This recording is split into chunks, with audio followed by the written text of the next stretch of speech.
Hello guys, ayan, nandito lang ako sa pwesto ko. Actually, kararating ko lang. May nakita kasi akong may nakita akong babae na talak ng talak, kukak ng kukak sa social media. Actually, nung kumain siya dito, wala ako. Tapos ang sinasabi niya, wala daw lasa yung pagkain. Ito matagal ko na itong sinasabi na hindi ko naman sinasabi na masarap yung pagkain ko. Kung hindi mo nagustuhan, pwede ka namang hindi na bumalik, huwag mo ka i-recommend o whatsoever. Ang napansin ko lang doon sa babae, masyadong OA naman yung acting kasi lahat daw ng in-order niya, wala daw lasa.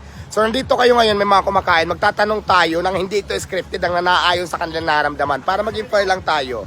So andito sila ate, tatanungin natin, may mga kumakain.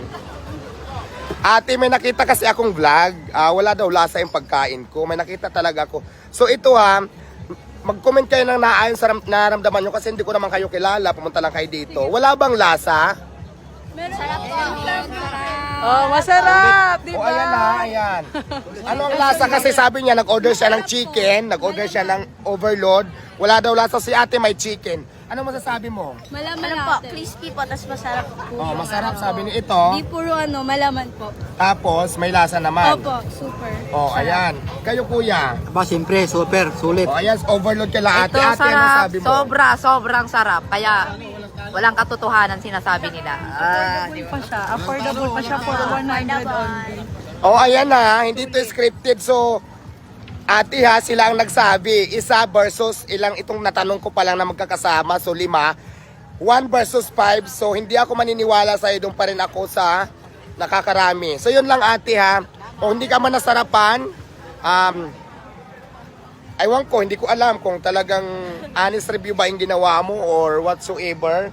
Dito kuya, kumusta naman? Anong masasabi mo? Kasi may nag-vlog na wala daw lasa. Anong masasabi mo? Ayos lang po. Okay naman po. Ayan. Ayan may lasa, ibig sabihin. So yun lang.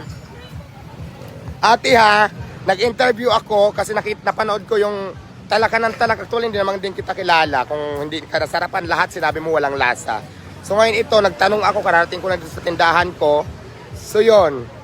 Kaya doon pa rin ako talaga sa mga sasabing may lasa yung yung tinda ko. Kasi imagine mo, hindi ako naniniwala kasi lahat naman may lasa. Yun nga lang siguro, baka lang baka hindi mo lang nagustuhan at saka sinasabi mo may hindi maganda yung serve sa'yo ng tao ko.